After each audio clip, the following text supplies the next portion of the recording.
자, 그럼 잘 쉬고 오셨죠? 2번 문제 보겠습니다. 2번 문제를 한번 볼까요? 네, 2번 문제는 비교사가 언급한 협동학습의 문제를 개선하기 위한 원리 세 가지를 쓰는 문제예요. 그러면 협동학습이 뭔지를 먼저 쓰셔야 되고, 그리고 협동학습의 문제점이 뭔지 쓰셔야 되고, 그 문제점을 해결하기 위한 원리를 쓰시면 되겠죠. 아주 간단한 문제죠. 그러면 비교사가 얘기했던 협동학습의 문제가 어떤 게 있는지 한번 제시문에서 찾아보겠습니다. 제시문에 맨 마지막 문제가 있네요. 맨 마지막 문장에. 다만 협동학습은 무임승차자의 문제나 일부 학생들이 발언권을 독점하는 문제 등이 발생할 가능성이 있습니다. 이렇게 얘기를 했죠. 그래서 일단은 그 부분이 이제 문제점에 해당이 되는 거고요. 이것 말고도 문제점이 또 있죠. 근데 이제 B 선생님은 이런 부분을 이제 문제점이다 라고 이제 정의를 하셨어요. 그러면 협동학습의 정의부터 이제 보고 넘어가겠습니다. 협동학습이 어떤 학습이에요? 협동학습이 아이들이 같이 모여서 같이 학습하는 거죠. 네, 그렇게 생각하시면 틀립니다. 아시겠죠? 협동학습이랑 비슷한 학습 중에 협력학습이라는 게 있습니다. 협력학습. 요거는 옛날 스타일의 그 그룹 활동이고요. 요즘에는 협동학습이라고 해요. 협력학습이랑 다릅니다. 자, 그럼 협동학습이 뭔지 한번 정의를 해봅시다. 협동학습은 복수의 이질적인 학습자가 공동의 목표를 달성하기 위해서 집단을 형성하고 그 집단 내에서 역할을 분리하고, 그러니까 역할을 분리해서 만든다는 거죠. 분담하고, 그리고 자신에게 주어진 역할을 수행하는 형태의 학습이다. 이렇게 정의를 하시면 되겠어요. 자, 그러면 여기서 이해가 안 가는 표현들이 몇 개 있을 수 있어요. 자, 그러면 맨 처음에 복수의, 요건 아시겠죠? 2명 이상이라는 얘기죠. 이질적인 학습자라고 얘기가 나왔습니다. 왜 이질적인 학습자일까요? 이거는 2명이 이상 모이면 당연히 이질적인 학습자가 될 수밖에 없어요. 왜냐면 흥미도 다르죠. 특성도 다르죠. 잘하는 분야도 다르죠. 그리고 선수학습 정도라든가 가정 환경이라든가 다 다릅니다. 그렇기 때문에 복수의 학습자는 그냥 무조건 이질적인 학습자예요. 그렇게 생각하시면 되겠습니다. 그리고 공동의 목표를 달성하기 위해라고 했어요. 이 부분이 그전 협력학습이랑 좀 다른 부분이에요. 자, 이 부분이 왜 다르냐? 공동의 목표를 달성해야 되는데, 공동의 목표라는 거는 그 어떤 목표가 딱 하나 그 집단 전체에다가 주어지는 거예요. 그러니까 목표를 달성하지 못하면 그 그룹에 있는 그룹 멤버들 전체가 목표를 달성하지 못하게 되는 거죠. 그러한 차이점이 있습니다. 협력학습이랑. 협력학습은 그냥 같이 힘을 모아서 학습 목표를 달성하는데, 그 학습 목표가 개별적으로도 주어져요. 그렇기 때문에 이런 점에서 좀 다른 차이점이 있죠. 자, 그리고 집단을 이루고, 이건 다 아실 거고요. 그 다음에 역할 분담하고 역할을 수행하고, 이렇게 정의를 하시면 되겠어요. 그래서 협력학습과 협동학습의 차이점을 한번 좀 가장 중요한 점을 먼저 짚고 넘어가겠어요. 자, 협동학습은 제가 지금 말씀드린 것처럼 공동의 목표를 제가 아까 말씀드렸죠. 그렇기 때문에 그 공동의 목표를 달성하는 경우에 그룹 멤버들 전체가 보상을 받습니다. 이게 집단 보상이라 그래요. 집단 보상. 그 집단 보상을 획득하려면 목표를 달성을 해야겠죠. 근데 그 목표를 달성하는 과정에서 협동 기술이 굉장히 강조가 됩니다. 협동 기술이라는 게 뭐예요? 결국에는 의사소통 능력을 기반으로 하는 거예요. 서로 얘기를 하고, 내가 이 부분을 이렇게 생각을 했는데 너는 그 부분을 어떻게 생각하니? 이런 식으로 해서 모아서 학습한 내용을 뭉쳐서 만드는 거. 여러분이 많이 보신 거 하나 있어요. 이게 어느 그 학습 방법이랑 비슷한가요? 직소랑 비슷하죠. 직소가 이 협동학습의 어떤 굉장히 표본적인, 어떤 이상적인 형태 중에 하나다라고 생각하시면 됩니다. 자, 그래서 전통적인 소집단 학습의 어떤 문제점을 해결하고, 그리고 동시에 협력적인 상호작용을 촉진하기 위해서 만들어진 학습 방법이 협동학습이다라고 생각하시면 되겠어요. 그래서 이 협동학습은 좀 장점들이 여러 가지 있죠. 어떤 것들이 있을까요? 일단 수업을 하는 동안에 재밌죠. 왜냐하면 수업 시간에 떠들 수가 있잖아요. 그 주제가 어떻게 됐든. 근데 뭐 여러분들 친구랑 뭐 또 주제에 관련된 얘기할 때 학습 과제나 이런 거에 대해 얘기를 할 때 학습 과제만 딱 얘기하고 끝나요? 한마디라도 다른 얘기 하죠. 그럼 재밌단 말이에요. 그러니까 수업을 통해서 학습이라는 것이 재밌다라는 그 어떤 인식을 하게 돼요. 그렇기 때문에 학습에 대해서 굉장히 긍정적인 느낌을 받을 수 있고요. 동시에 나도 학습을 잘 할 수 있다라는 긍정적인 자아 개념을 형성할 수 있습니다. 그렇죠? 그리고 이게 개인 학습과 집단 학습이 동시에 이루어지죠.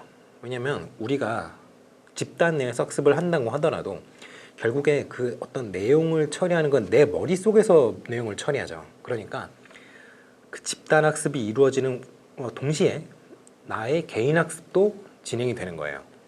그렇기 때문에 그런 어떤 집단 학습과 개인 학습이 동시에 진행된다는 점에서 어떤 시너지 효과 같은 거를 기대할 수가 있다. 그런데 이제 여기서 좀 주의를 해야 될 점이 하나 있다면, 여러분이 교사로서 협동학습의 형태의 과제를 애들한테 줬다라고 생각을 해봅시다. 이때 주의하셔야 할 점이 부정적인 어떤 반응들, 예를 들어 체벌이라든가 이런 거를 주는 것보다는 긍정적인 보상, 칭찬이라든가 어떤 그 긍정적인 피드백이라든가 이런 것들을 줌으로써 학습 의욕을 고취시켜야 된다는 거예요. 왜냐하면 체벌을 하게 되면 아이들이 그 학습에 어떤 지장을 받습니다. 왜냐하면 여러분들 다 생각을 해보실 수 있겠지만 정보를 처리하는 건 순서가 있어요. 사람이나 동물이나 우리 집에 있는 강아지나 고양이들도 정보 처리하는데 순서가 있죠. 가장 우선순위에 두는 게 뭐예요? 나의 생명과 안전에 위협이 되는 정보를 가장 먼저 처리를 합니다. 그런데 체벌이라는 거는 나의 생명까지는 아니겠지만 안전에 어떤 위협이 되잖아요. 그렇기 때문에 그 정보를 먼저 처리하려고 해요. 유기체라면 다 그렇습니다. 그러니까 학습에 써야 하는 인지 용량을 그 걱정이라든가 두려움, 공포감 이거를 처리하는 데 사용을 해야 되잖아요. 그럼 자연히 학습에 사용할 수 있는 용량이 줄어듭니다. 그렇기 때문에 학습에 지장이 생긴다는 거예요. 그러니까 처벌이나 뭐 체벌 이런 거보다는 긍정적인 피드백을 줘라, 칭찬 이런 걸 주시라, 이렇게 말씀을 드리는 겁니다. 그리고 칭찬을 받아야 기분이 좋으니까 막 으쓱으쓱하게 되고 공부도 더 열심히 하게 되고 이런 거죠. 자, 그 다음에 문제 해결 과정에서 그 의사소통 기술과 사회적 기술이 잘 배양될 수 있도록 교사가 신경을 써야 된다는 점이에요. 자, 협력학습이랑 달리 협동학습은 기본적으로 그 어떤 그룹 모둠이라고 하죠. 모둠을 이루고 있는 구성원들이 동시에 수업에 참여하는 것을 전제로 해요. 그런데 이게 항상 그렇게 이루어지냐 하면 그렇지가 않죠. 왜냐하면 목소리가 큰 애들이 있어요. 실제로 목소리 자체가 크다는 게 아니라 그 모둠 내에서 주도권을 차지하는 애들이 있단 말이에요. 그렇죠. 왜냐면 걔네가 공부를 잘한다거나 아니면 뭐 말싸움을 잘한다거나, 요즘에는 뭐 육체적인 뭐 싸움 이런 거는 글쎄요, 예전에 비해서는 확실히 줄었죠, 학생들 사이에서. 그렇기 때문에 그런 어떤 학습에서의 주도권을 차지할 수 있는 약간 우두머리 스타일의 아동들이 있단 말이에요. 근데 걔네들이 혼자 전부 그 학습 기회를 차지하고 혼자다 말하고 결론 내고 이렇게 하는 거를 교사가 컨트롤 해줘야 된단 말이죠. 그렇지 않게 되도록. 그러니까 과제를 쪼개서 너는 이거를 하고 너는 이거를 하고 이렇게 분배를 해주고 그 과제의 결과를 가지고 다 모아서 그 모둠이 학습 결과를 성취할 수 있도록 이런 식으로 구성을 하는 것이 좋다는 말입니다. 아시겠죠? 자, 그래서 협력학습과 협동학습에 제가 그 차이점을 표로 만들어 놨어요. 여러분 이제 핸드아웃에도 이 표가 있죠? 이 표에 이 부분 있죠? 굵은 테두리로 돼 있는 부분, 이 부분에 좀 주목을 하셔야 됩니다. 이 부분에. 자, 그래서 전통적인 소집단 학습, 협력학습이라고 했죠? 여기서는 이제 구성원이 동질적이다. 이 동질적이라는 거는 실제로 동질적이다라는 얘기가 아니라 그러한 어떤 개인차의 변인에 신경을 전혀 쓰지 않는다는 거예요. 그런데 이질적이다, 협동학습 같은 경우는 이질적이다라고 했잖아요. 이게 왜 그러냐면은 여러분이 이제 아이들을 모둠으로 그룹핑을 할 때 그 비슷한 유형의 아동끼리 모아서 그룹핑을 하는 방법도 있지만 서로 다른 유형의 아동끼리 조를 만들도록 모둠을 만들도록 유도하는 방법도 있어요. 그러니까 그런 식으로 이제 구성을 하게 된다면은 관점이 다를 수가 있어요. 아동들의 어떤 수준이라고 하더라도 학습 과제를 접근하는 방법이 다를 수가 있고요. 바라보는 방법이 다를 수가 있고요. 그리고 배경 지식이 어느 쪽에 좀 치중해 있는가에 따라서 그 해석하는 것도 달라질 수가 있습니다.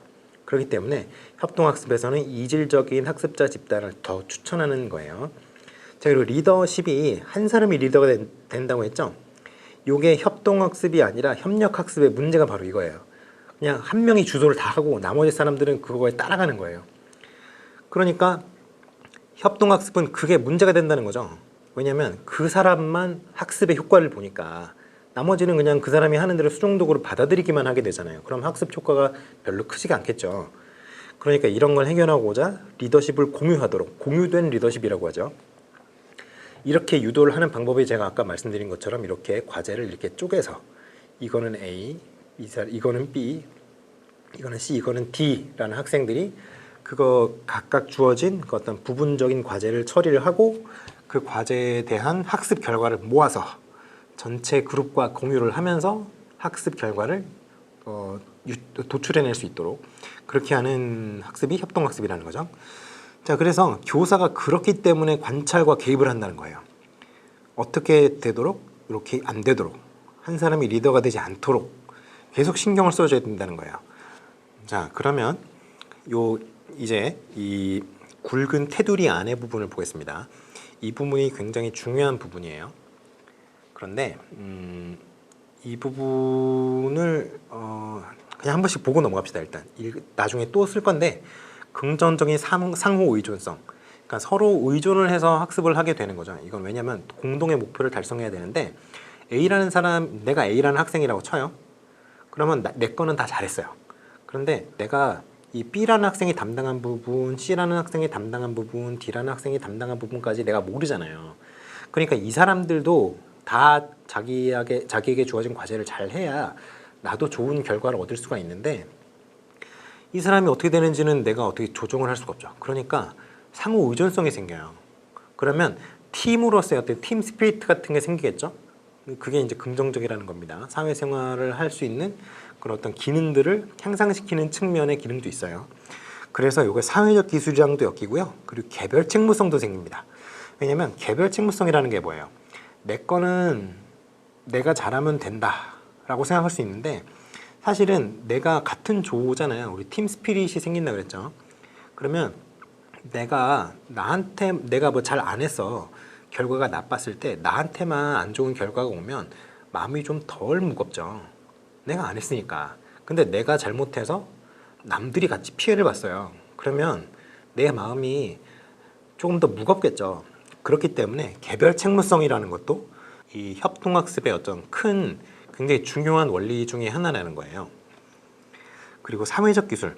아까 얘기를 했죠. A, B, C, D 네 부분으로 나눠서 각각 이제 주어진 과제를 끝내고 그걸 모아야 된다 그랬잖아요. 그러면 종합을 해야 돼요. 종합을 하려면 커뮤니케이션을 해야 되죠. 그렇기 때문에 그 과정에서 사회적 기술이 배양될 수 있다. 그렇죠? 그리고 책임은 서로에 대한 책임, 이게 다 이 연관이 되는 겁니다. 그리고 소집단 활동도 굉장히 활발하죠. 이거는 이 협력학습 같은 경우 활발하지 못한 이유가 뭐예요? 한 명이 다 주도해서 끌어나가니까 혼자 생각하고 혼자 결론 내고 끝이에요. 다른 사람들은 건 받아줬고 그냥 끝이에요. 학습지에다가. 근데 협동학습 같은 경우에는 내가 공부한 부분, 남이 공부한 부분을 합쳐야 되잖아요. 그러니까 의사소통을 할 수밖에 없는 거예요.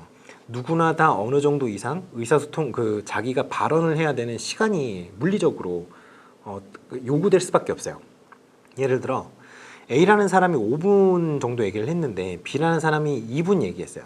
그래도 2분이라는 시간 동안 이 사람은 자기 의사를 표명할 수 있는 기술을 연습할 기회를 받았죠. 그러니까 이런 점에서 이제 협력학습과 협동학습이 다르다는 겁니다. 자, 그러면 협동학습에는 단점이 없을까요? 있죠. 있습니다. 어떤 교수학습 방법도 단점이 없는 교수학습 방법은 없어요. 자, 가장 큰 문제가 무임승차자예요. 무임승차자. 아까 제가 협동학습은 이렇게 과제를 부분 과제로 나눠서 이렇게 준다고 했죠. 근데 이게 항상 이상적으로 이루어지는 게 아니에요. 그렇기 때문에 A라는 학생이 있어요. 근데 A라는 학생한테 요만큼 과제를 줬는데 이 학생이 이미 B, C, D가 해야 되는 과제까지 다 파악을 하고 있는 아이예요. 그러면 B, C, D는 이걸 알아요. 왜냐면 A가 공부를 잘하는 걸 원래 아니까. 그러면 이 사람은 B나 C나 D 같은 무임승차자를 같은 조언으로 받아들이게 되는 거죠.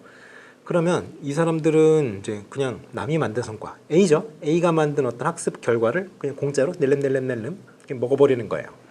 얼마나 안 좋겠어요. 학습도 안 일어나고, 그렇죠? 도덕성도 뭐 영 발달하지 못하고, 그렇죠? 이래도 되는구나라고 생각하니까 오히려 역효과가 날 수 있죠.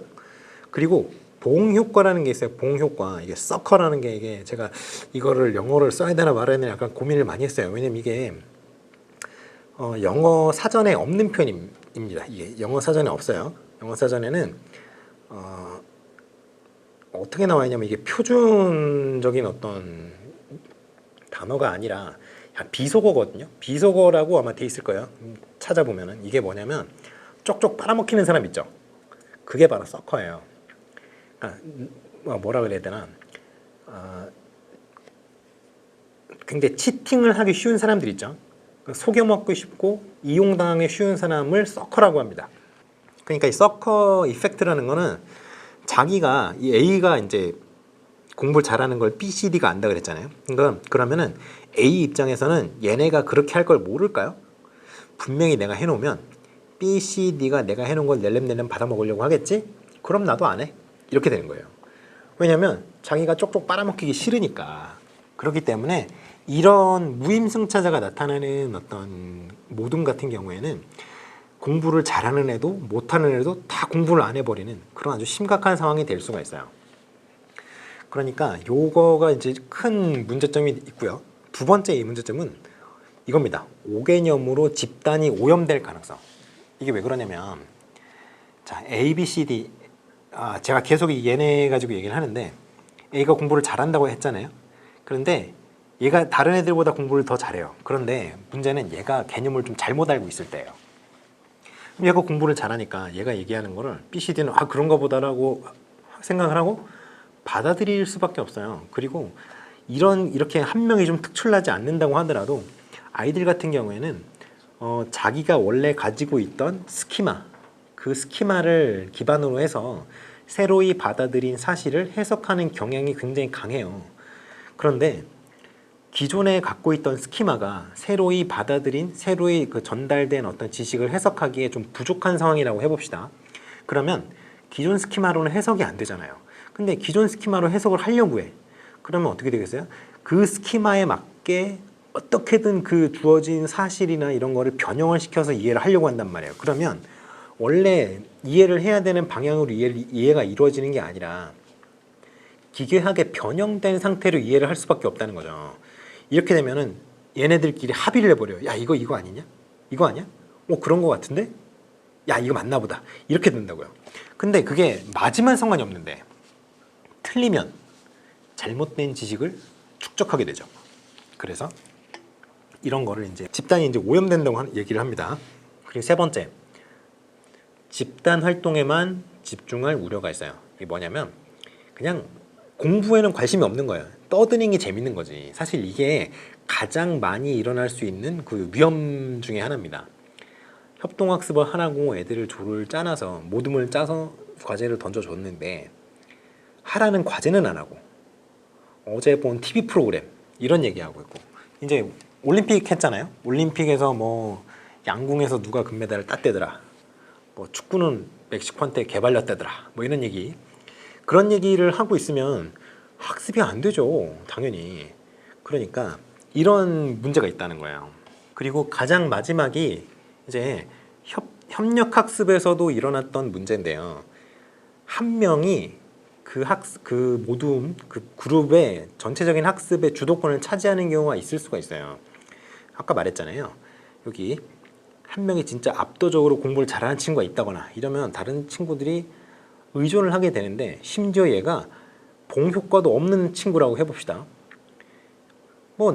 내가 공부 열심히 하면 됐지라고 생각하는 아주 긍정적인 친구라고 생각을 해보세요. 그러면 이 친구 혼자서 학습을 다 해버려요. 이 사람 혼자서.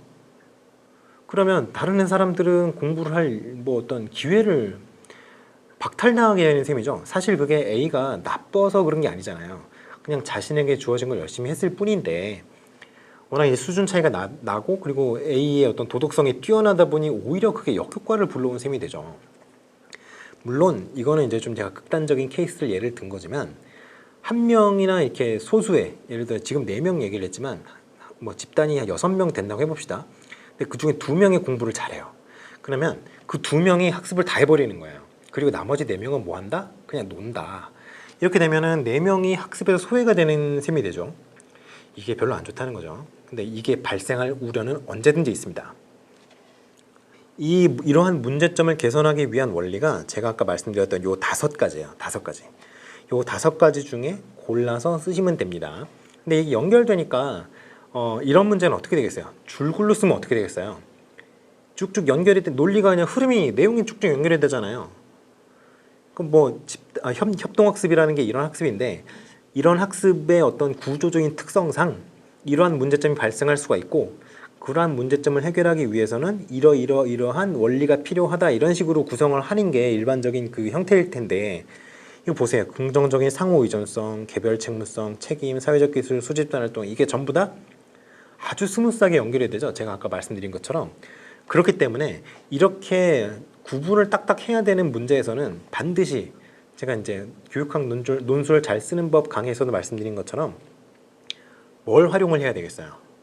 그렇죠. 서술사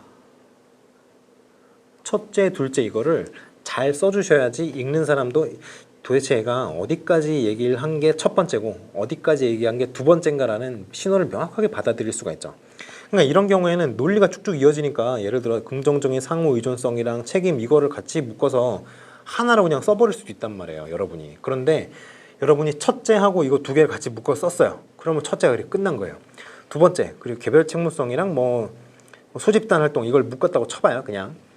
그러면 둘째하고 개별 책무성 소집단을 또 이렇게 썼단 말이에요. 그러면 읽는 사람 입장에서 아 첫째 잘 썼고 내용이 맞구나 둘째 잘 썼고 내용이 맞구나 오케이 다 만점을 맞았으니 뭐 4점을 다 줘야겠다 이런 식으로 채점을 하게 되는 거예요. 그렇기 때문에 이 첫째 둘째 서술사 굉장히 중요합니다. 아시겠죠? 자 그렇게 해서 협동학습의 문제점 그리고 그 개선 원리에 대해서는 이렇게 정리를 하고 넘어가겠습니다. 자 그러면 그 다음 문제 3번으로 넘어갈게요. 자, 정의적 영역에 대한 평가인데 여기서 이제 보면은 문제를 한번 다시 볼게요. 문제. 시교사가 언급한 평가의 목적과 그 구체적인 방안 3가지를 쓰시는 문제예요. 그러면 여기서 여기 이미 슬라이드를 보셨으니까 여기서 얘기하는 평가 이게 무슨 평가예요? 정의적 영역에 대한 평가잖아요. 어떤 영역들이 정의적인 영역이에요? 뭐 배려와 나눔, 사회적인 책무성, 리더십이라든가 이런 것들을 지금 얘기를 했죠. 정의적인 영역은 기존 평가 방법이나 도구로는 평가가 어렵습니다 라고 시교사가 얘기를 하고 있어요. 그러면 기존의 어떤 객관식 문항을 많이 활용한 어떤 평가 방법보다는 좀 다른 방법으로 평가를 한다라는 얘기겠죠. 그러면 어떤 방법이 있는지 한번 생각을 해봅시다. 자, 일단은 그래서 문제를 해결하기 전에 정의적 영역과 뭐 관련된 개념을 잠깐 짚고 넘어가도록 하겠습니다.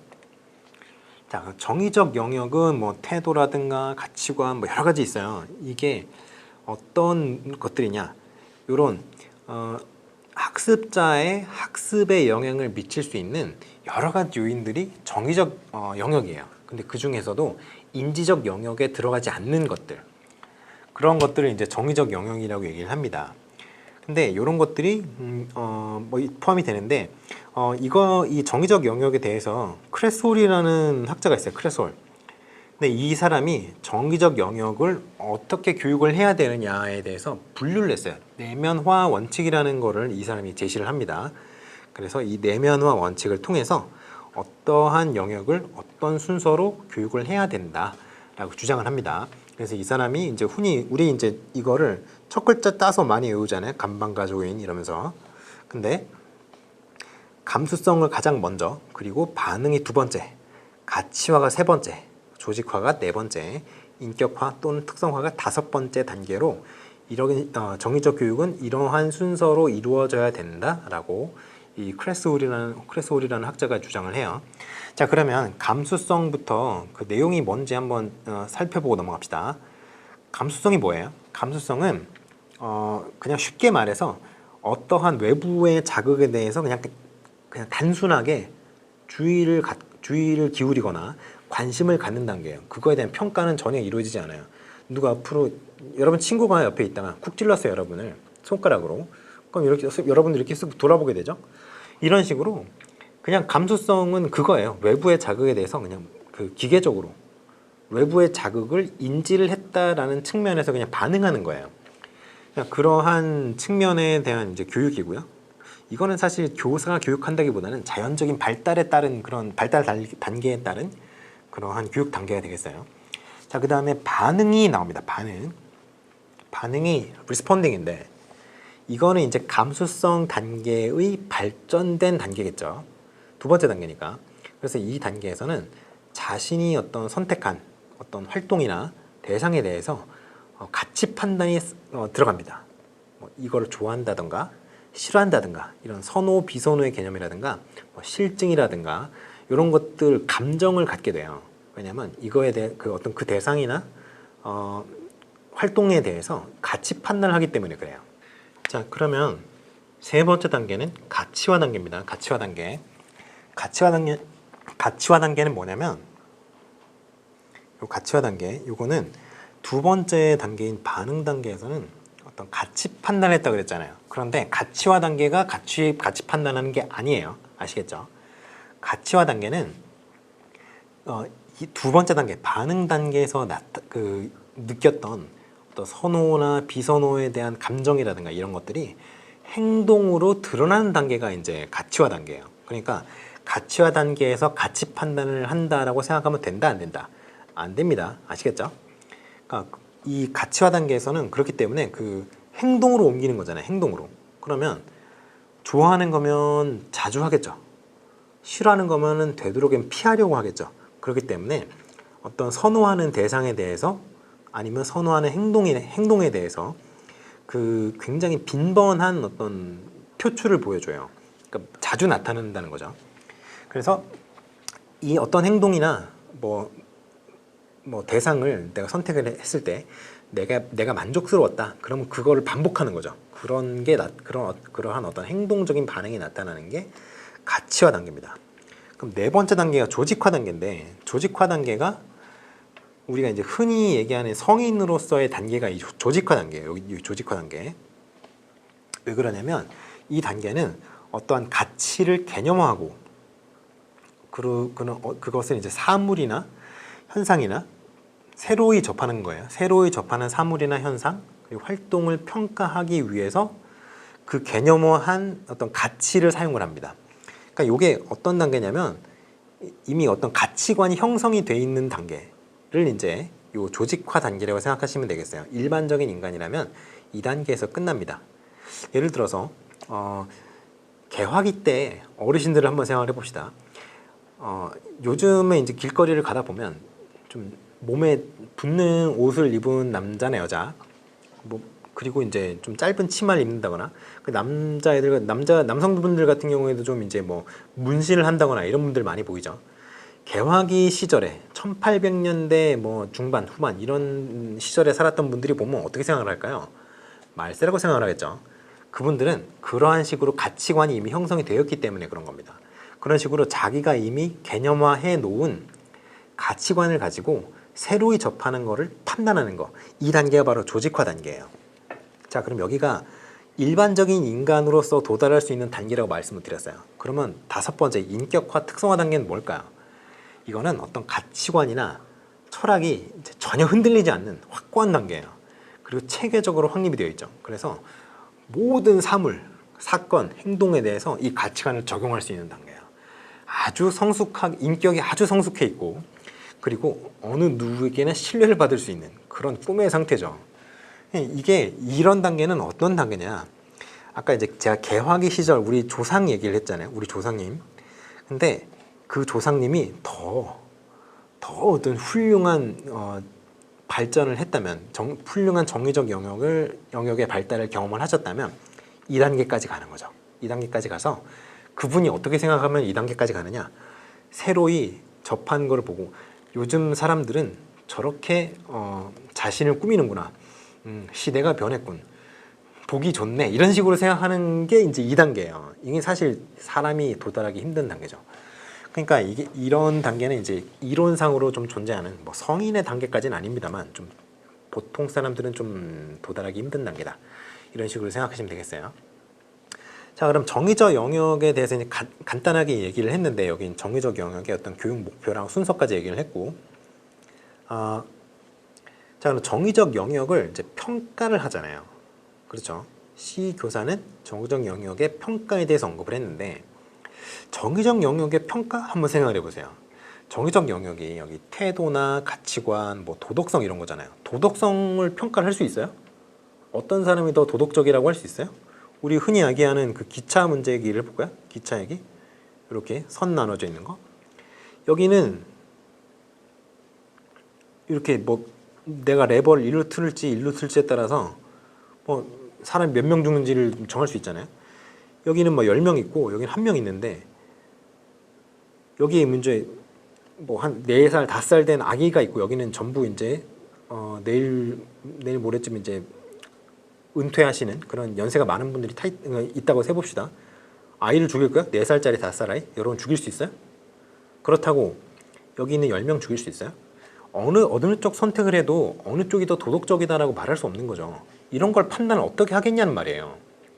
그리고 학습 동기나 자아 개념, 학습 동기의 어떤 수준, 강도 정도는 우리가 파악을 할 수 있겠는데 학습 동기도 방향성이 굉장히 여러 가지가 많죠. 예를 들어서 외제적 동기라고 하고 내재적 동기라고 하는 것들이 있잖아요. 외제적 동기는 나쁜 거예요? 내재적 동기가 더 바람직한 겁니까?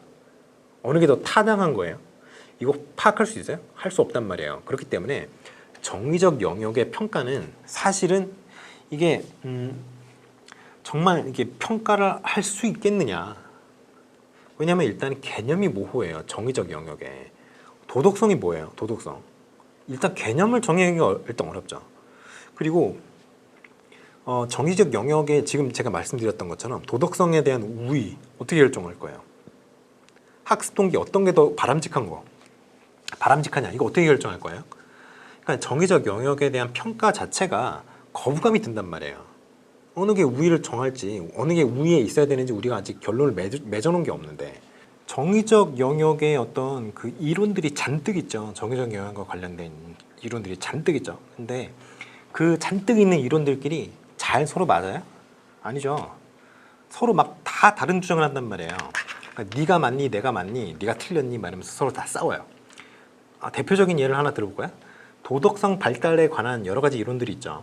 도덕성 발달에 관한 여러 가지 이론들이 있는데 콜버그 생각을 해보실까요? 콜버그 생각. 콜버그 어떤 이론을 얘기했어요? 도덕성 발달 단계 이론 얘기했죠. 콜버그가 도덕성은 퇴행한다 그랬어요? 퇴행하지 않는다 그랬어요? 퇴행 안 한다 그랬어요. 한번 발달되면.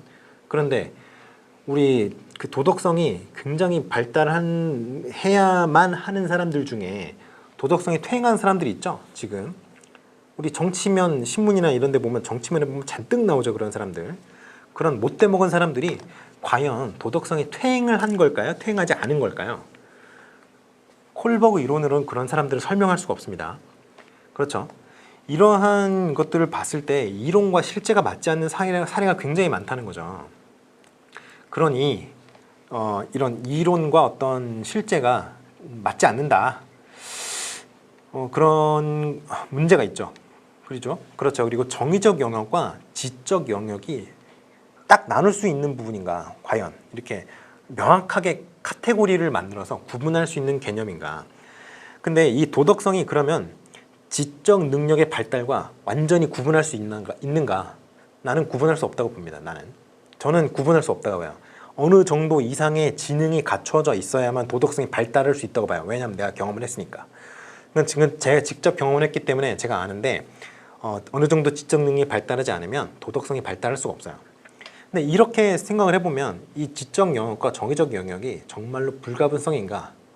정말로 딱 나눌 수 있는가? 할 수 없다는 거죠. 그러니까 이런 여러 가지 제약이 있어요.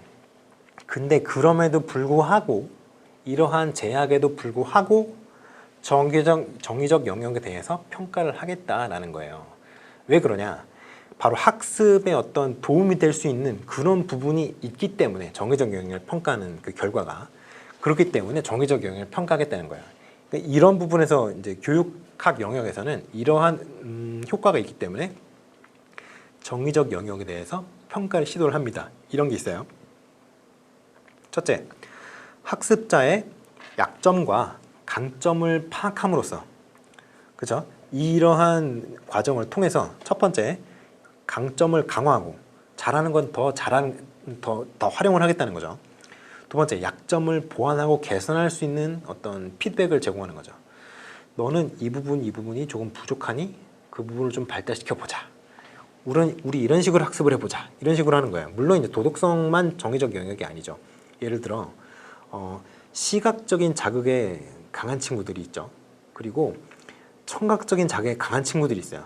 이런 뭐 개인차 특성, 지금 얘기는 약간 정의적 영역이랑 다르게 인지적 영역을 얘기를 했는데, 정의적 영역 중에 이제 뭐 자신감이라든가 자아 개념이라든가 이런 거를 조금 부족하다라는 평가가 나왔으면 그거를 좀 보완해 줄 수 있는 그러한 어떤 보조적인 수단을 교사가 찾아서 제공해 줄 수 있잖아요. 그러니까 이러한 피드백이 필요하다는 거죠. 그래서 이러한 피드백을 제공해서 결과적으로 어느 단계를 원하느냐, 우리는 바로 바람직한 정의적인 특성을 학습자가 습득하도록 돕는 데 있다. 목적이 그렇다는 거죠. 그래서 이러한 목적을 달성하기 위해서 정의적 영역에 대한 비판적인 시각이 있음에도 불구하고 우리가 시도를 하는 겁니다. 아시겠죠?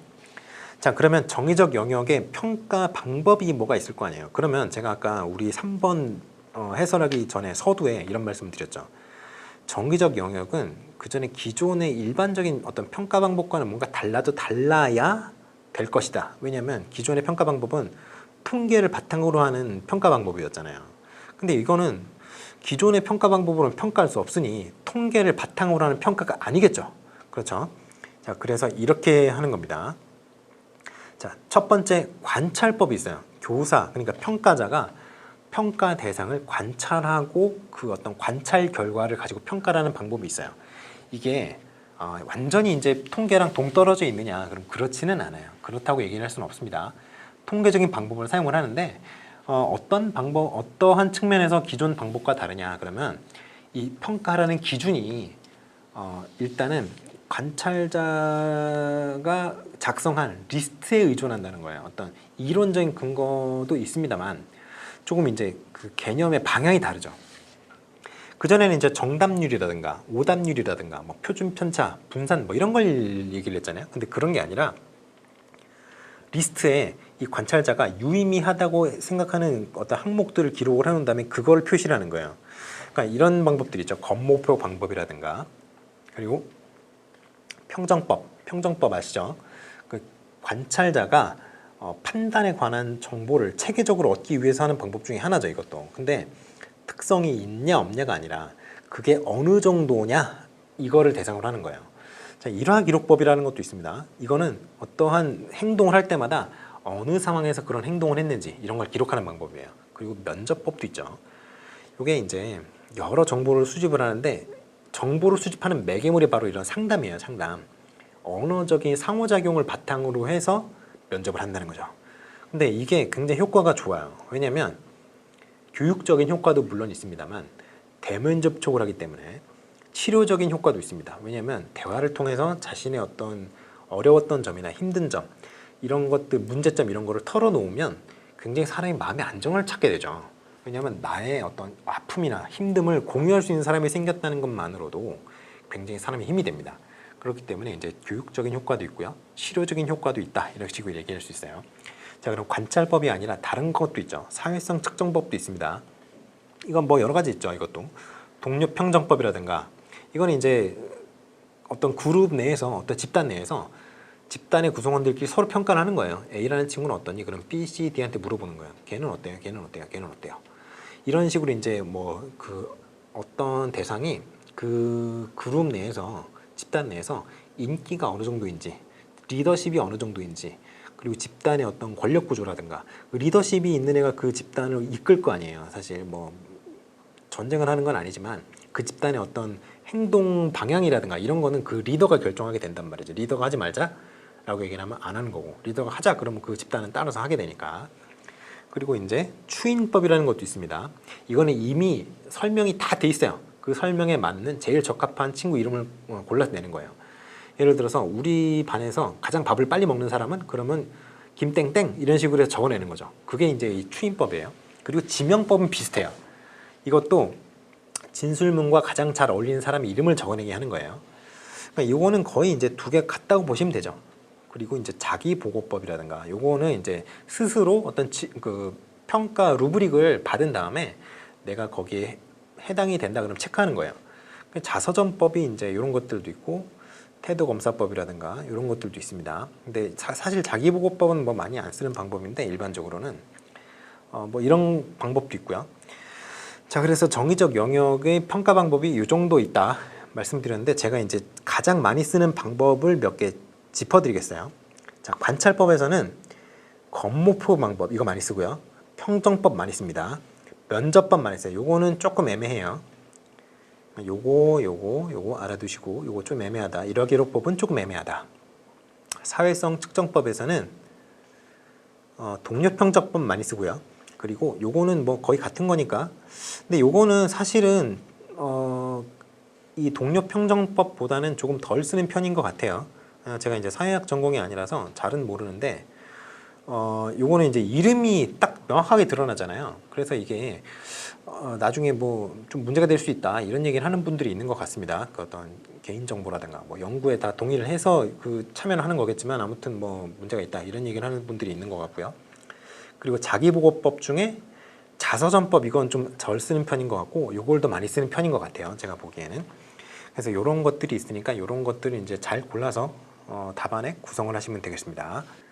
자, 그러면 4번 문제 넘어가 봅시다. 4번 문제. 4번 문제의 문제를 한번 보고 올까요? 자, 문제를 한번 보고 오겠습니다. 4번 문제에 제가 뭘 요구를 했나요?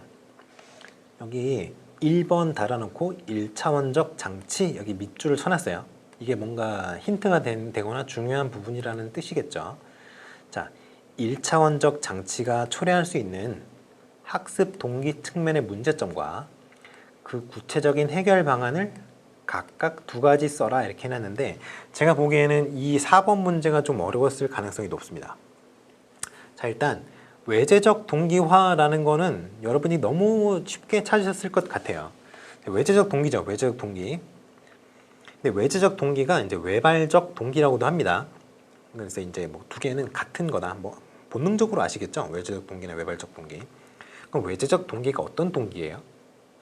여러분 쉽게 한번 짧게 설명을 해보세요. 스스로. 외재적 동기는 행동의 어떤 근본적인 이유가 그 행위를 하는 사람 외부에 존재할 때 그 동기가 외재적 동기라고 합니다. 그러니까 이런 경우에는 어떻게 되겠어요? 행위에 대한 어떤 행위 그 자체에 대한 동기보다는 그 행위를 통해서 외적인 보상을 획득할 수 있을 때 향상이 되겠죠. 그 강도가 더 강해지겠죠. 그렇죠. 그러면 이러한 외적인 동기 중에 어떤 것들이 외적인 동기를 올려줄 수 있겠어요? 가장 대표적인 거 있죠. 돈이죠. 돈 있습니다. 그리고 사회적인 인정. 남들에게 저 사람은 실력이 있어. 저 사람은 인성이 좋아. 이런 평가를 얻는 거. 이것도 외적인 동기입니다. 그리고 경쟁에서 이기고자 하는 어떤 승부욕.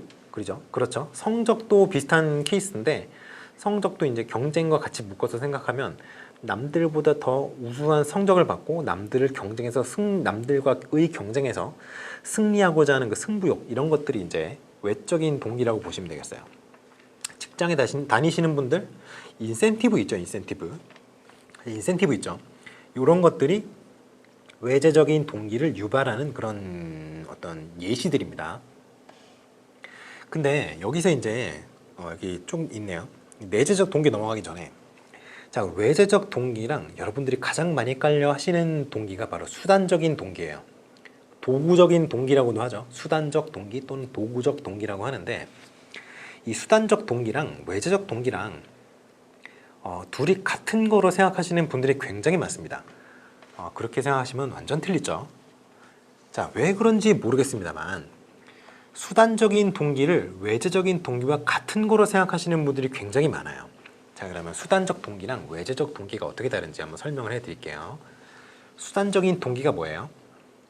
어떤 다른 목표의 달성을 위해서 행동하고자 하는 동기, 그게 바로 수단적인 동기예요. 어떤 다른 목표의 달성을 목표로 하는 동기, 그거죠. 근데 그 다른 목표가 왜 항상 외재적일 거라고 생각하는지 모르겠어요. 그 다른 목표가 내재적인 목표일 수가 없나요? 그 다른 목표는 내재적인 목표일 수도 있어요, 여러분. 그러면 외재적 동기랑 수단적 동기를 어떻게 간편하게 구분하는 방법이 없나요? 있습니다. 간단한 방법이 있어요.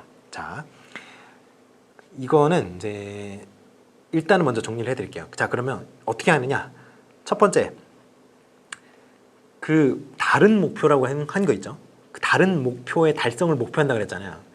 지금 말한 그 다른 목표라는 것이 원래부터 내가 원한 거냐, 아니면 다른 사람이 내가 그 목표를 달성하기를 원하는 거냐, 둘 중에 하나라고 생각하시면 되겠어요.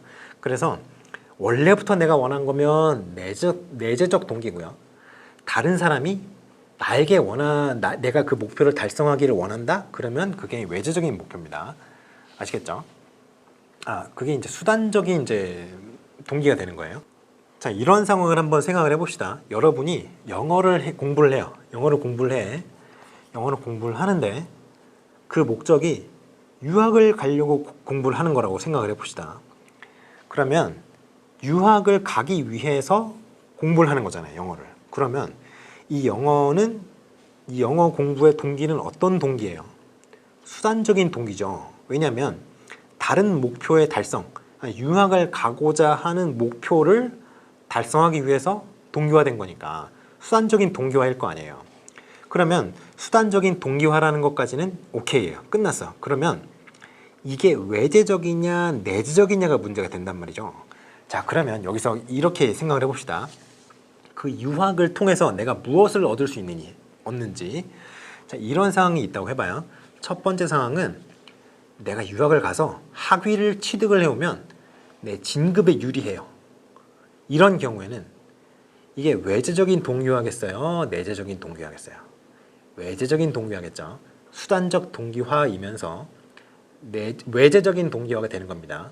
그렇죠? 그런데 유학을 통해서 내가 얻을 수 있는 어떤 그 결과물이 내가 원래부터 막 공부를 하고 싶었던 영역이 있어. 내가 그 부분 너무 공부를 하고 싶은데 원래 내 전공이 그게 아니었어요. 그래서 이번에야말로 내가 하고 싶었던 공부를 해보자. 이런 뭔가 아름다운 목적 있죠. 우리가 흔히 얘기하는 아무런 대가성 없이 그냥 순수하게 그걸 바라는 그러한 목적이다 라고 하면 이게 바로 내재적인 내재적인 동기화가 되는 겁니다. 그러니까 영어를 학습을 해서 유학을 갈 건데 그 유학의 목적이 내가 원래 공부를 하고 싶었던 공부를 진행을 더 높은 수준까지 공부하고 싶어서 이렇게 되면은 이게 수단적인 동기화이면서 내재적인 동기화가 되는 거죠. 물론 내가 원래 하고 싶었던 공부를 해가지고 그거에서 뭐 어떤 전문 지식을 쌓고 전문성을 늘려서 그거를 뭐 통해서 취업을 할 수 있다 이런 것도 있겠습니다만 여기서 지금 여러분이 보셔야 되는 거는 그렇게 건너서 생각을 하시면 안 돼요. 딱 바로 직전까지만 보는 겁니다. 딱 바로 다음 단계까지만 보는 거예요. 그렇게 타고 가면 다 외적인 동기화가 되고 수단적인 동기화가 되죠. 그러니까 딱 한 단계까지만 보시는 거예요. 한 단계까지만. 아시겠죠? 그래서 이렇게 구분하시면 됩니다. 외재적인 동기화가 수단적인 동기화가 아니다. 그리고 수단적인 동기화는 외재적인 동기화가 아니다. 아시겠죠?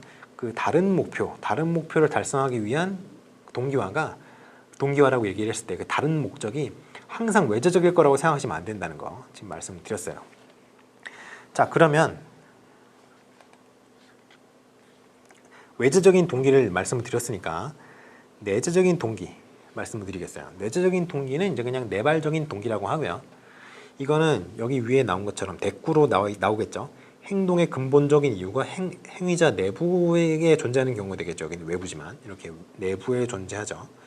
그러니까 행위 그 자체로부터 어떤 만족감이나 즐거움 이런 것들을 얻을 수 있도록 얻고자 할 때 그런 걸 추구할 때 그런 거를 이제 내재적인 동기라고 얘기를 합니다. 그러니까 이런 것들은 성취감이라든가 유능감, 자기결정감, 도전감, 호기심, 흥미 뭐 이런 것들과 이제 관련이 있어요. 근데 사실 이것도 쭉쭉쭉 밀고 나가면 사실 이거나 사실 뭐 다 연관이 되죠. 그런데 제가 아까 말씀드렸잖아요. 딱 한 단계만 보시라고, 한 단계. 그렇기 때문에 요거 내재적 동기를 외재적 동기와 이렇게 구분할 수 있는 겁니다. 자, 그럼 다음 거. 우리가 풀어야 되는 내용은 지금 제가 1차적인 어떤 보상을 제가 이제 밑줄을 쳐드렸죠. 1차원적 장치라고 했어요. 1차원적 장치의 어떤 문제점 그리고 해결 방안 순서로 제시를 하셔야 되는데 여기서 말할 때 1차원적 장치가 뭐예요? 강화물이잖아요. 강화물. 그렇죠.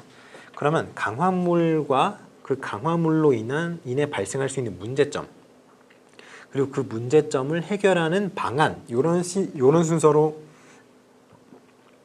답안을 구성하시면 되겠죠. 자, 그러면 슬슬 한번 답안을 구성을 해봅시다. 자, 제가 아까 외재적인 동기화를 이끌어내는 강화물 중에 뭐 있다 그랬어요? 돈 있다 그랬죠. 돈. 이거 돼요? 안 되죠. 이런 거 쓰시면 안 됩니다. 물론 우리는 다 알아요. 우리는 다 압니다. 돈이 가장 파워가 세다는 거 알아요. 그런데 이거는 굉장히 교육적이지 못한 답안이죠. 이런 답안을 쓰시면 안 됩니다. 아시겠어요? 돈 줄 수 있는데요. 여러분 돈으로 주셔야 되죠. 여러분이 별로 많지도 않은 봉급 가지고 아이들에게 돈을 보상으로 준다. 교육적으로도 안 좋을 뿐더러 여러분 돈도 없죠. 이런 건 안 됩니다. 이런 건 건너뛰시고 다음 거 넘어갈게요. 다음 거. 자, 인센티브 얘기를 했어요. 인센티브. 이게 바로 제시문에서 제가 드렸던 예시죠. 1차원적 예시. 뭐 초콜릿이라든가 사탕이라든가 요런 간식거리 이런 거를 제가 제시문에 언급을 했는데 이러한 1차원적인 인센티브 같은 경우에는 문제점이 뭐냐?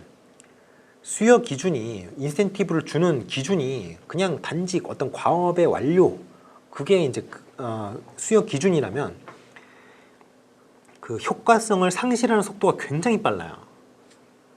왜 그러냐면 아까 제가 간식거리 이런 얘기 했잖아요. 간식거리 얘기를 했는데 간식거리 이게 나이를 조금만 먹어도 효과가 없어집니다. 왜냐? 어떻게 되냐면 안 먹고 말지가 돼요. 애들이 초콜릿 하나? 먹으면 좋지만 안 먹고 말지. 귀찮은데 내가 굳이 그 과제를 해야 돼? 손 안 들고 말지. 초콜릿 안 먹고 말지. 이렇게 된단 말이에요. 그러니까 이게 굉장히 효과를 상실하는 속도가 빨라요. 자, 그러면 어떻게 하면 이 문제를 해결할 수 있겠는가? 바로 수행 향상에 대한 정보로 보상을 사용한다는 거죠. 보상이 뭐냐? 네가 이만큼 공부를 했고 내가 평가를 했을 때는 그 전에 비해서 어느 정도의 성과를 네가 획득을 했다. 앞으로 어느 정도의 노력을 더 기울이면 어느 정도까지 도달할 수 있을 것이다. 이런 식으로 수행의 향상에 대한 정보, 그 정보를 제공하기 위해서 보상을 사용하는 겁니다.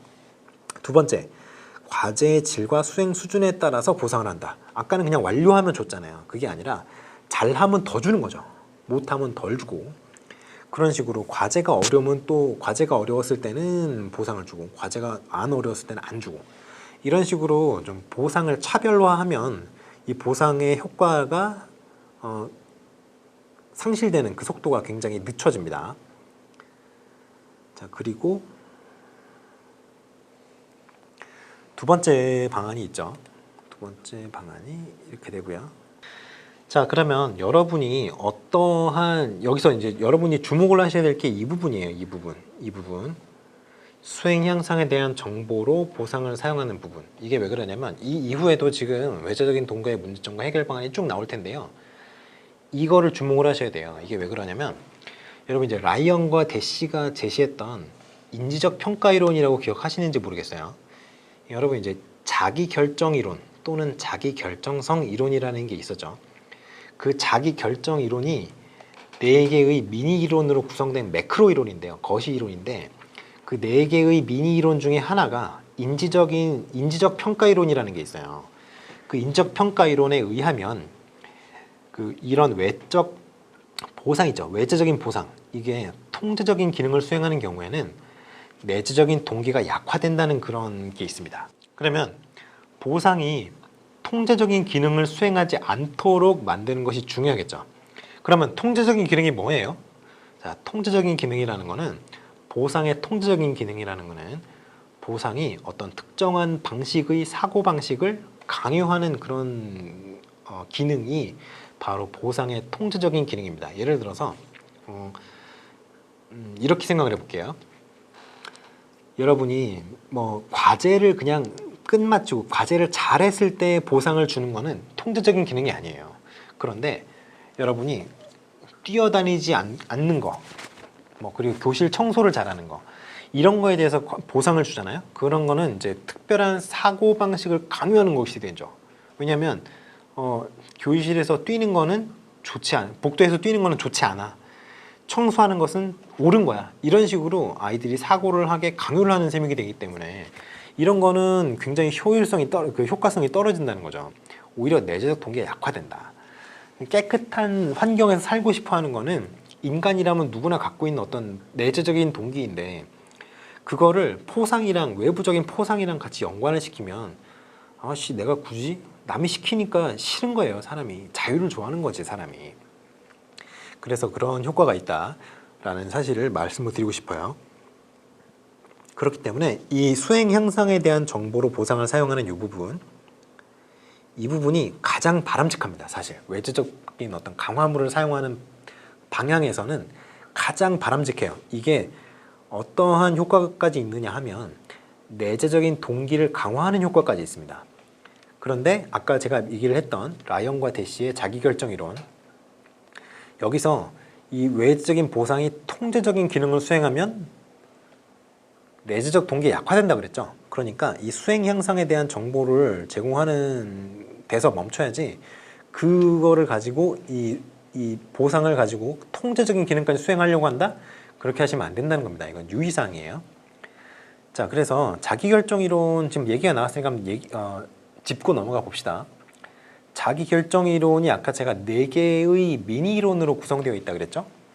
가장 먼저 이제 제가 말씀을 드렸던 게 인지적 평가 이론이고, 두 번째가 유기적 통합 이론, 그리고 세 번째가 인과 지향성 이론, 네 번째가 기본적 심리 욕구 이론, 이렇게 4가지가 있습니다. 이 4가지를 잘 모아서 하나의 어떤 이론으로 만든 게 자기결정 이론이에요. 근데 자기결정 이론에서 얘기를 하는 게 뭐예요? 모든 인간이 자신의 유능성을 증명하고자 하고, 그리고 통제를 하고 싶어 한다고 해요. 그렇죠? 그리고 이제 뭐 여러 가지 뭐 많은데, 기본적인 심리적인 욕구를 3가지를 얘기를 하죠. 뭐예요? 자율성 욕구, 이거 통제 욕구라고도 하죠. 그리고 유능성 욕구라는 게 있어요. 그리고 관계성 욕구, 요 3가지를 만족을 하고 싶어 한다라는 게 자기 결정 이론의 주요 골자잖아요. 그래서 이 3가지가 뭐예요? 하나는 다른 사람에게 자신의 유능성을 인정받고 싶어 하는 욕구, 이게 유능성 욕구죠. 두 번째, 자율성 욕구, 자신이 어떤 상황이나 자신이 어떤 상황을 통제하고 싶어 하는 욕구, 이게 자율성 욕구고요. 그리고 관계성 욕구, 이게 다른 사람과 어떤 친밀한 인간적인 관계를 맺고 싶어 하는 욕구, 이게 관계성 욕구란 말이에요. 이 3가지를 어떤 사람이든 다 원한다. 그렇죠. 이게 이제 그 자기 결정성 이론의 어떤 핵심되는 내용인데, 그러한 욕구를 달성하기 위해서 사람들이 갖고 있는 어떤 신념 같은 거, 이거를 지각된 통제라고 하죠. 내재적 동기를 결정하는 요인이 이 3가지 지각된 통제라는 거예요.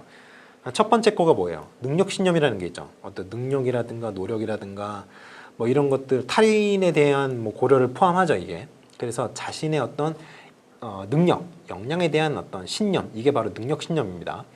그리고 전략신념이라는 게 있어요. 어떠한 전략을 사용하면 목표가 달성될 수 있을 것이다 라는 어떤 믿음, 신념, 이런 게 전략신념이고, 세 번째 거가 통제신념이라고 있어요. 자신이 어떤 전략을 사용하는 거죠. 자신이 사용한 전략이 어느 정도 효과성이 있을 것이다 라고 믿는 그 효과성에 대한 신념이 통제신념이에요. 그러니까 여기서는 이제 효과성이라고 하는 거는 목표를 달성하는 정도를 얘기를 하는 거고, 이거는 사실 능률성과는 좀 달라요. 능률성은 자기 자신이 이제 내부적으로 이제 평가를 하는 거고, 효과성은 목표의 달성 정도에 대한 평가잖아요. 그렇기 때문에 어떤 그 외부와의 관계를 통해서 규정을 하는 거죠. 다른 어떤 수행과 비교를 했을 때 어느 정도 더 효과가 큰지, 이거를 이제 효과성이라고 한단 말이죠. 뭐 근데 그런 거는 여기서는 중요한 건 아닌데, 아무튼 그런 것들이 있다. 그러한 얘기를 한번 해봤습니다. 자, 그러면 좀 약간 옆길로 샜는데, 여기까지 얘기를 했고, 이제 세 번째 거, 처벌 있죠. 처벌. 회피적 동기화라고 합니다. 근데 여기서 회피적인 동기화라고 이제 설명을 하지 마시고 처벌로 쓰세요. 처벌. 이 회피적인 동기화라고 제가 옆에 설명을 써놓은 거는 처벌의 어떤 성격을 표현하기 위해서 제가 이렇게 그냥 임의로 붙인 거예요. 자, 왜 회피적인 동기화냐? 그럼 처벌을 다들 회피하고 싶어 하기 때문에 회피적인 동기화다. 이렇게 제가 묘사를 한 겁니다. 그러면 처벌은 왜 문제가, 처벌을 강화물로 사용하는 경우에 왜 문제가 될까요? 처벌 받기 좋아하는 사람이 있어요? 간혹 가다 보면 있는 것 같기도 한데, 우리 일반적으로는 처벌을 받는 걸 싫어하죠. 그렇죠. 그러니까 처벌의 회피에 다 초점을 맞추게 된단 말이에요. 그러면 처벌을 피하려면 아무튼 그 상황만 넘기면 처벌을 안 받을 거 아니에요. 그러니까 진짜 학습이 되겠어요? 안 되겠어요? 안 되겠죠. 그럼 어떤 것을 학습을 하게 될까요? 요령을 학습을 하게 됩니다. 요령을. 그래서 요령의 학습이 될 가능성이 높다. 그리고 이거는 이제 많이 보셨을 거예요. 효과가 일시적이다. 왜냐면 그때만 피하면 되니까요. 그죠? 그리고 처벌을 받은 아이들이 공격성을 형성할 수 있다. 이런 좀 안 좋은 점들이 있습니다. 그 네 번째가 새로운 행동을 가르치기가 거의 불가능해요. 새로운 행동을 가르치기는 불가능합니다.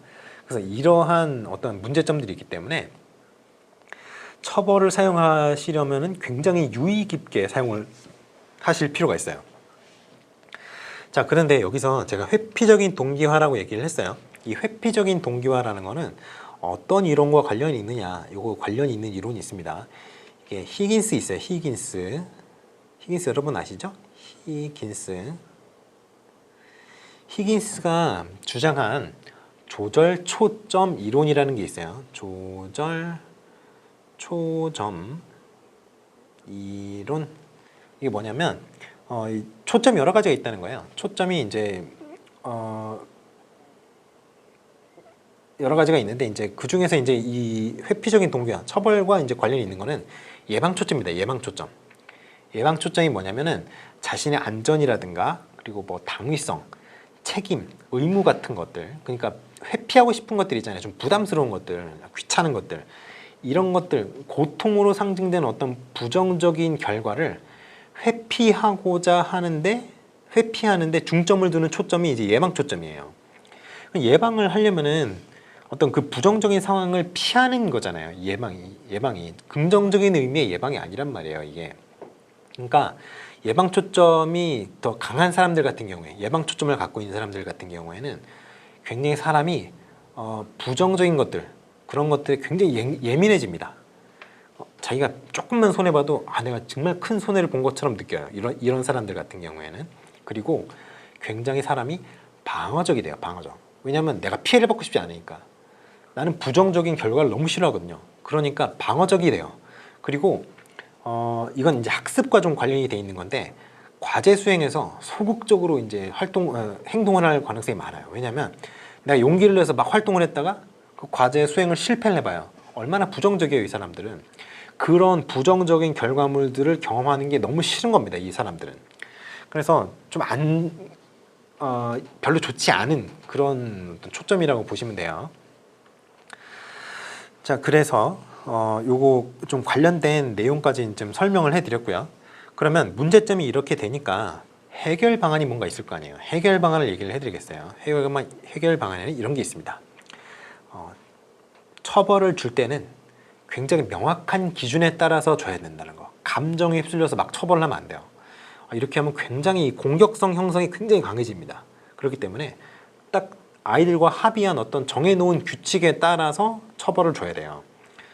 그리고 두 번째, 벌을 주고 있다고 하더라도 바람직한 행동을 한다면 별과는 별개로, 벌 주는 거랑 별개로 상은 또 줘야 돼요.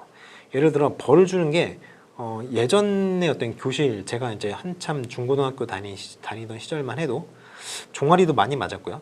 뭐 그랬는데 종아리도 맞고 엉덩이도 많이 맞고 많이 맞았죠. 그랬는데 이제 그런 거는 이제 벌이 일회성이잖아요. 일회성이니까 그냥 그때 맞고 치우면 된단 말이에요. 뭐 맞는다고 죽는 것도 아니고. 그런데 이제 벌을 기간으로 주는 게 있어요. 예를 들어서 일주일 동안 화장실 청소를 해라. 이런 것들 있죠. 이런 거면은 기간을 정해놓고 그 기간 동안에 계속 벌을 수행을 해야 되는 거잖아요. 근데 그러한 상황인 경우를 얘기하는 겁니다. 이거는. 그러니까 이게 아무리 이제 내가 화장실 청소에 벌을 받고 있다고 하더라도 내가 이제 좀 다쳐서 목발을 짚고 다니는 친구 가방을 들어줬다. 그거가 이제 선생님한테 알려졌다면 그 행동에 대해서는 칭찬을 해주라는 거죠. 포상을 해주라는 겁니다. 그러니까 벌과 상을 이렇게 분리해서 수여를 했을 때는 이 벌에 대해서 이 아이가 공격성을 형성할 확률이 굉장히 낮아져요. 그렇기 때문에 요 해결 방안이 이때 있다. 이런 식으로 명확한 기준에 따라 줄 것, 그리고 벌과 상을 분리해서 줄 것, 이러한 이제 해결 방안이 있다는 거죠. 자, 요거 말고 또 사회적 인정이 있습니다. 사회적 인정. 누가 공부를 잘한다더라, 누가 성격이 좋다더라, 뭐 이런 것들 있잖아요. 주변에 인정을 받고 하는 그 어떤 동기를 누구나 다 갖고 있어요. 자, 여러분들 SNS 하시죠? SNS. 여러분 SNS 하실 때 그 SNS에 뭐 놀러 갔는데 이런 거 찍으시잖아요. 찍어서 이제 사진 막 같은 거 올리시잖아요. 그거 왜 올리세요? 이 사람이, 다른 사람이 나를 봤을 때 다른 사람이 내가 정말 행복하게 살고 있구나라는 인상을 좀 받았으면 하는 그런 소망에서 올리시잖아요. 그게 이제 좀 많은 분들도 있고 좀 적은 분들도 있습니다만 아무튼 그 자랑하고 싶은 거죠. 나 이렇게 행복하다. 그렇잖아요. 그런 인정을 받고 싶으니까 그런 거 올리는 거예요. 사실 그렇잖아요. 그런데 이것도 적당한 수준에서 하면은 정말 행복하죠. 왜냐면 내가 진짜 행복한데 다른 사람도 내가 어디 놀러 간 거, 여행 간 거 이런 거 보고 내가 맛있게 먹은 것들 보면서 대리만족하면 좋잖아요. 그러니까 그런 어떤 정도 수준에서 끝내시면 참 좋은데, 이게 과한 분들이 있죠. 과한 분들. 과한 분들인 경우에 문제점이 생길 수 있어요. 어떤 게 생길 수 있냐면은 다른 사람이 나를 인정해 줘야 돼 라는 강박관념 같은 게 생길 수 있습니다. 그래서 이걸 인정 강박이라고 해요. 인정 강박. 그래서 외적인 보상이 그리고 또 이제 이런 인정에 대한 강박, 인정 강박이라고 하는데, 인정 강박으로 발전할 수 있어요. 이거는 조금 이제 문제가 될 수 있습니다. 여러 가지 정신적으로 힘들어질 수 있어요. 왜냐하면 내가 어떻게 해야 남에게 인정을 받을 수 있을까만 고민을 하게 돼요, 사람이. 그러니까 항상 쫓기는 것 같은 기분이 들고 막 삶이 힘들고 이렇죠. 피폐하고 그런 문제가 있을 수 있고요. 두 번째 거, 외적인 보상이 어떤 개인의 자기결정감 욕구라든가 유능감 욕구를 충족시키지 못할 경우, 이 부분 있죠. 이게 문제가 됩니다. 왜냐하면 이렇게 되면 내재적 동기가 낮아져요. 이게 어디서 나오느냐? 아까 얘기했던 그 라이언과 대시의 인지적 평가 이론 있죠. 거기서 나옵니다. 거기서 내재적 동기가, 그 라이언과 대시가 수행한 연구 결과에 따르면은 내재적인 동기는 이 자기 결정, 셀프 디터미네이션이라고 하죠. 그리고 유능감, 컴피턴스라고 하는데요. 이 자기 결정과 유능감이 확보되었을 때, 경험할 수 있을 때, 그럴 때 이제 내재적 동기가 향상이 된다라고 합니다. 근데 여기서 자기 결정이 뭐예요? 그 자율적으로 어떤 선택을 할 수 있는 그런 능력이죠. 유능감은 뭐예요, 그러면? 능력을 입증할 수 있는, 또는 능력의 증진에 대한 개인적인 만족감을 얘기를 해요. 그러니까 이런 것들이 어떤 내적인 요인인데, 이 내적 요인을 경험할 수 있을 때 내적인 동기가 향상이 된다라고 얘기를 하는 겁니다. 자, 그러면 아까도 얘기를 했듯이 외재적인 보상이 통제적인 기능을 수행을 한다면 내재적인 동기가 약화된다 그랬어요. 첫 번째. 그리고 또 하나, 어떤 외재적인 보상이 어떻게 내재적인 동기를 약화시킨다고요? 그렇죠. 자기 결정감이나 유능감, 이 욕구를 충족해 주지 못하는 경우 내재적인 동기가 약화됩니다. 아시겠죠? 그러니까 외재적인 보상이 내재적인 동기를 약화시키는 두 가지 어떤 그 루트를 지금 말씀을 해드린 거예요. 아시겠죠? 자, 그러면 이거를 어떻게 해결을 하느냐? 그렇죠. 첫 번째 거 인정에 대한 강박, 요거를 한번 해결해 봅시다. 이렇게 A번으로 오시면 되겠어요. 인정에 A번이 아니라 B군요. B로 오시면 되겠어요. 인정 강박의 징후가 보이는 경우, 이거는 사실 여러분이 해결할 수 있는 수준을 이미 벗어났죠. 이거는 병원을 가셔야 됩니다. 타인의 기대나 인정에 대한 의존도를 떨어뜨려야 돼요. 근데 이거는 사실 일선 교사가 어떻게 할 수 있는 그런 범위는 좀 벗어나 있기 때문에 이거는 나올 가능성이 아주 현저히 낮다고 할 수 있습니다. 왜냐하면 여러분은 의사가 아니잖아요. 요거는 굉장히 낮은 케이스고요. 출제 가능성이 요겁니다. 요거 외적 보상이 개인의 자기결정감 욕구나 유능감 욕구를 충족시키지 못하는 경우의 문제점을 해결하기 위해서 자기결정감이나 유능감을 충족시킬 수 있는 어떤 표식을 주는 게 중요해요. 신호. 어떤 방식으로 주느냐가 굉장히 중요합니다. 그래서 그냥 너 잘했네. 그래. 뭐 너 잘났네. 이런 식으로 주면은 누가 기뻐하겠어요. 그렇잖아요. 진심으로. 그렇죠. 진심으로 우러나서 칭찬을 해주고 그래야 그 유능감이 충족이 될 텐데 그래 너 잘났어. 이런 식으로 하면은 누가 기뻐하겠습니까? 그렇죠. 그러니까 예를 들어 이렇게 하는 거죠. 그 어떤 집단의 구성원들에게 다 쿠폰을 하나씩 나눠줘요. 그래서 어떤 개인이 어떤 사람이 긍정적인 집단의 어떤 전체 이익에 긍정적인 영향을 미칠 수 있는 행동을 했다. 그러면 쿠폰 하나씩 준다든가 그 쿠폰을 모아서 뭐 어떤 혜택을 받을 수 있게 한다든가 이런 식으로 이제 외적인 보상을 주는 거죠. 이렇게 하면은 개인이 자기 결정감도 충족을 시킬 수 있고요. 유능감도 충족을 시킬 수 있다. 뭐 이런 식으로 이제 얘기를 할 수 있는 거죠. 자, 그래서 여기까지 얘기를 했고 또 있습니다. 또 그리고 이제 이거는 이제 경쟁과 압박 요건데요. 성적이라든가 이런 것들인데 이제 경쟁심이나 호승심과 관련된 겁니다. 이거는 이게 조금 문제가 될 수 있어요. 왜냐하면 목적 전치 현상이 나타날 수 있습니다. 이게 너무 강해지면 예를 들어서 이런 게 있을 수 있죠. 부정행위. 여러분 컨닝 많이 해보셨죠? 아니 여러분은 안 해보셨겠죠? 저도 해본 적이 없는데 컨닝하는 친구들 중학교 때 고등학교 때 많이 보셨을 거예요. 그리고 컨닝하다 걸려서 빵점 맞는 친구들도 보신 적 있으실 거예요. 저는 심지어 대학교 1학년 때인가요? 1학년 때 교양 수업을 들어갔는데 거기 이제 선배인가 봐요. 그 원래 이제 대학교 교양 시험 같은 거 보면 이렇게 쭉 답안지 하나 주고 이렇게 우리 지금 교육학 논술을 보는 것처럼 이렇게 줄글로 써서 제출하는 그런 시험들이 있잖아요. 근데 이게 선배다 보니까 이제 대학교 물을 1년, 2년 더 먹었다고 이 답안지를 어디서 구해온 거예요. 그래서 답을 이미 써온 거야, 이 사람이. 그랬는데 이게 교수님한테 걸렸어요. 왜냐하면 이 교수님이 다 도장을 찍어놨는데 이 사람이 도장은 못 구하잖아요. 그러니까 이 걸린 거예요. 그래서 그 빵점 맞고 F 맞는 걸 내가 본 적이 있거든요. 우리 과 선배는 아니었는데 아마 그런 적이 있습니다. 벌써 몇 년 전인지 모르겠는데. 아무튼 이렇게 부정행위를 할 수 있다는 거죠. 왜냐하면 좋은 성적을 받고 싶어서. 이 굉장히 안 좋은 건데 이러한 문제는 아주 쉽게 발생할 수 있다는 거죠. 왜냐하면 이게 사람에 따라서는 그다지 심각하게 받아들여지지 않을 수 있어요. 왜냐하면 내가 사람을 뭐 해친 거는 아니니까, 물리적으로 누굴 때리거나 뭐 한 거는 아니니까 이게 별로 양심의 가책을 느끼지 않을 수 있어요. 이기려면 어쩔 수 없었어. 이렇게 된단 말이죠. 그러면 안 되죠. 그렇기 때문에 이 해결 방안으로는 윤리교육을 강화해야 된다. 이런 얘기를 할 수 있는 겁니다. 자, 그래서 내재적 동기화와 이제 외재적 동기화를 마지막으로 정리하는 차원에서 4번 문제를 정리하는 차원에서 한번 비교를 해보겠어요. 내재적 동기화는 외재적 동기화에 비해서 일반적으로 얘기입니다. 일반적으로 지속성이 강해요. 그리고 두 번째가 학습을 촉진하는 경향성이 있습니다. 그리고 이러한 특성들이 있기 때문에 외재적 동기화를 많이 사용하기보다는 내재적 동기화로 동기의 어떤 방향을 전환시킬 필요가 없습니다.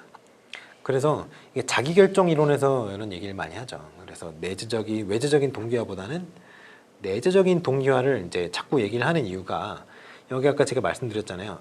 뒤로 가는 건 좀 그렇고, 내재적인 동기화를 이끌어낼 수 있는 방향이 두 개 있다고 그랬어요. 외재적인 어떤 보상물을, 강화물을 주면서도 내재적인 동기를 이제 수준을 올릴 수 있는 방법, 이런 방법이 굉장히 긍정적이라고 얘기를 했는데, 이제 그 자기결정 이론에서 그러한 어떤 방법들을 얘기를 하는 거죠.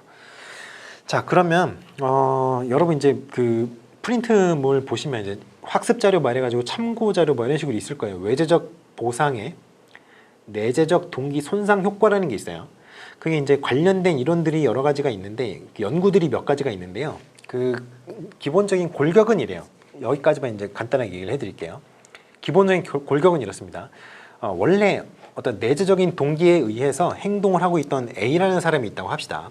그런데 그 A가 원래 자기가 하고 싶어서 하던 행동에 대해서 다른 사람이 보상을 주기 시작을 한다고 해봅시다. 예를 들어서 뭐 문화상품권이라든가 뭐 이런 것들을 준다고 해봐요.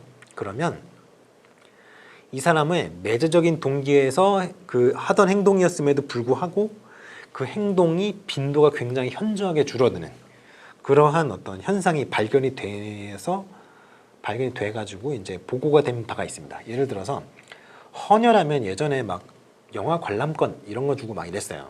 그랬는데 원래 자발적 그런 어떤 영화 관람권 이런 걸 주기 전에도 헌혈을 하던 사람이 있다고 해봅시다. 근데 그 사람이 뭐 문화상품권이라든가 영화 관람권이라든가 이런 걸 주기 시작을 하니까 헌혈 이제 안 한다는 겁니다. 왜냐면 이게 자존심에 상처를 받아서 그래요. 나는 그런 걸 원하고 한 게 아닌데 이 사람들이 나의 어떤 봉사활동이라든가 나의 어떤 그 헌혈이라든가 이러한 행동에 대해서 이 정도의 가치밖에 안 된다고 생각하는 건가, 나는 순수한 마음에서 한 건데, 이렇게 자존심이라든가 자신의 도덕성에 비추어 봤을 때 어떤 상처를 받기 때문에 그걸 행동을 줄인다는 거예요. 아무튼 뭐 그러한 뭐 보고가 있습니다. 자, 그래서 마지막으로 정리를 한번 해드리고 짤막하게 해드리고 오늘 강의를 마치겠습니다. 자, 오늘 학문 중심 교육과정, 그죠? 학문 중심 교육과정의 어떤 지식관이 갖고 있는 문제점, 그 지식관이 유발할 수 있는 문제점과 그 문제점을 해결할 수 있는 방안 간단하게 말씀을 드렸어요. 학문 중심 교육과정이 나선형 교육과정을 지식관으로 채택을 하는데, 나선형 교육과정은 지식의 구조에 굉장히 초점을 맞추다 보니까 엘리트 중심의 학습이 이루어질 수 있고, 개인의 뭐 흥미라든가 적성이라든가 그리고 사회적 요구라든가 이런 거에 좀 무관심해질 수 있고, 이러한 여러 가지 문제점이 있다 그랬어요. 그래서 그러한 문제점을 해결하기 위해서 여러 가지 방법들을 사용할 수가 있는데, 하나는 어떤 게 있다 그랬어요? 전인 교육이 있다 그랬어요. 전인 교육. 그렇죠. 전인을 어떻게 뭐 정의하느냐에 따라서 뭐 정치적으로 이용될 수 있다 이런 얘기를 제가 말씀을 드렸는데, 그런 내용은 답안에 쓰시면 안 되고요. 여러분은 정치적인 중립을 지키셔야 되는 입장입니다. 교사는 정치적 중립을 지켜야 돼요. 아이들에게 어떤 특정 사상을 강요해서는 아니 되죠. 절대로 정치적인 중립을 지키셔야 됩니다. 여러분이 만 정치적인 어떤 행동에 빠지게 된다면 뭐 어쩔 수 없는데, 성인이니까 그걸 아이들에게까지는 강요하지 마세요. 여러분의 사상을. 자, 두 번째, 만인의 수월성 교육 얘기를 했습니다. 만인의 수월성.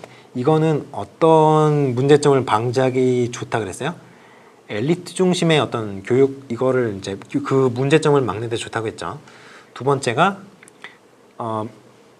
아까 얘기했던 전인 교육, 이거는 이제 정의적 교육에 소홀할 수 있는 그런 가능성, 이거를 이제 해결할 수 있는 방안으로 제가 제시를 해드렸고요.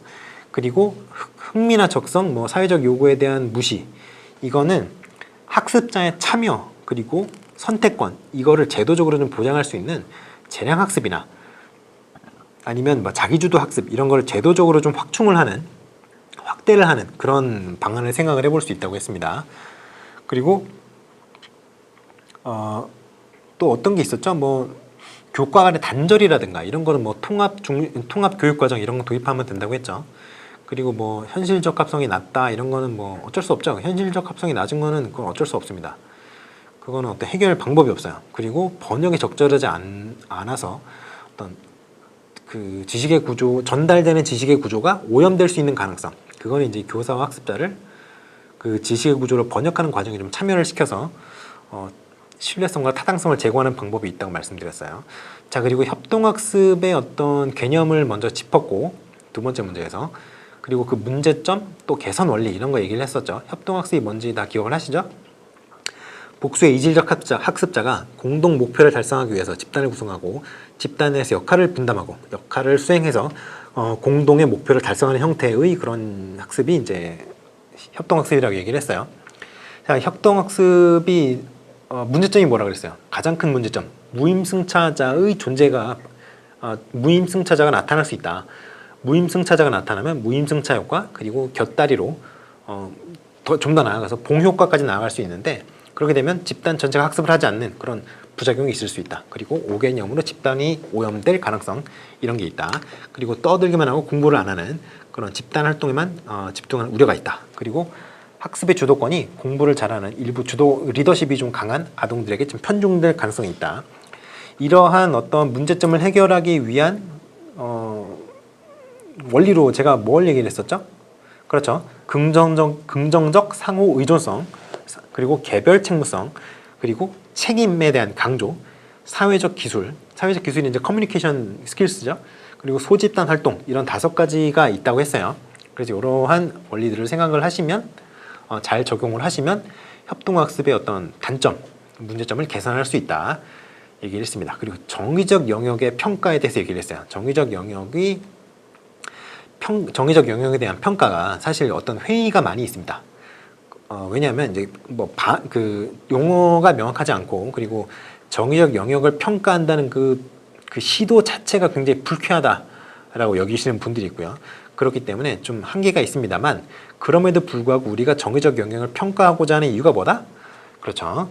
학습자의 강점과 약점을 파악하고 그 평가한 데이터를 토대로 강점은 더 잘 활용하고 약점은 보완할 수 있도록 피드백을 주어서 그 학습자가 뭘 습득하도록 한다? 바람직한 정의적 특성을 습득하도록 돕는 데 있다. 이러한 목적이 있다라고 얘기를 했어요. 그래서 정의적 영역의 평가 방법 중에 대표적인 게 몇 가지 있다 그랬죠. 관찰법 있다 그랬어요. 관찰법 중에 평정법도 있고요. 그리고 겉목표 방법도 있고요. 그리고 일화 기록법 이런 거 있죠. 그리고 사회성 측정법 있다 그랬어요. 동료 평정법, 그죠? 추인법 이런 거 있고요. 그리고 자기보고법 있다 그랬어요. 자서전법이 있고요. 그리고 태도검사법 이런 게 있습니다.